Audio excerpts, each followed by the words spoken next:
Hi guys, thanks for joining me. So this is the finale of the Revell 1/700 scale RMS Titanic that I was doing for Big Charlie's birthday group build. So Titanic left Queenstown in County Cork, Ireland on the 11th of April 1912, and 4 days later tragically struck the iceberg, and we all know that story. I would highly recommend this kit. I think it's a very good kit.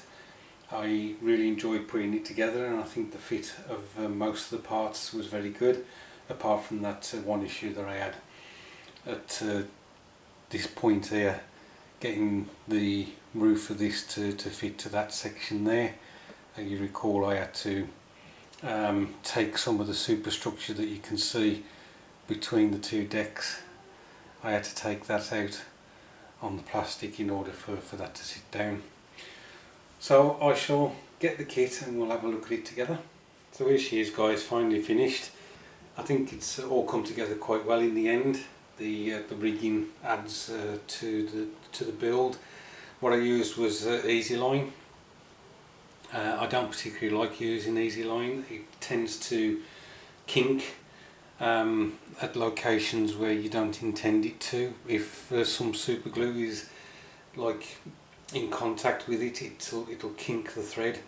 I do prefer using just the nylon mending thread for this kind of rigging, but even that has its issues. It's not as flexible as the Easy Line, so lines tend to not be completely straight. They where it disappears into the hole, it again kinks down into the hole rather than it's just a nice straight line. But the Easy Line was all that I had to hand, so that's why I've used that. I had issues with some of the paint whilst I was handling the kit. The paint was coming off on the hull, on the red and on the black, which was a bit of a pain. And I've just noticed that there's a black mark on the white that I hadn't identified before. Basically what I did with the Easy Line was I put a spot of super glue on and within the hole, and then I poked the Easy Line in, and then when that was set I put the other end of the Easy Line, quite a long length, through the hole in the funnel and brought it out the top. Did that with all three. Then I grabbed all three, pulled them taut, and then put super glue on the inside the funnels to seal the Easy Line in. Once that was dry, I cut off the excess, so you won't see that. Doing these lines here was a bit awkward. What I did was I doubled up some Easy Line,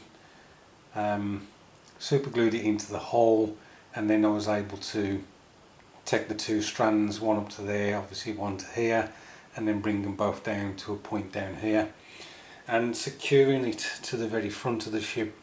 What I did was I put it to the base of this flagpole, and then trimmed it once it was dry. Obviously I'd super glued it there, and once it was trimmed, I then painted over it with white, so it looked as if the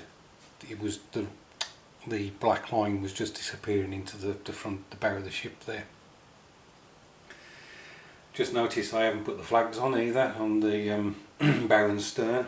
So that's really all there is to say about it. I'm really pleased that I've got excuse me, a model of the Titanic in my collection now.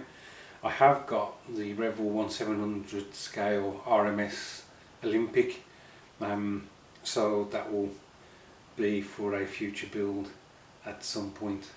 Anyway, thanks ever so much for watching. Thank you for the encouragement that you've given me over the update videos that I've been doing. I'm sorry again that I didn't reply to any of your comments on the last update video, and I've just hit you all with a heart as a thank you for commenting. I hope you've had a great weekend and that your evening is going well. I'm off work tomorrow. Obviously today is my birthday, so I decided to have Monday off and just to chillax and whatever. Right, look after yourselves guys, and I'll catch up with you soon.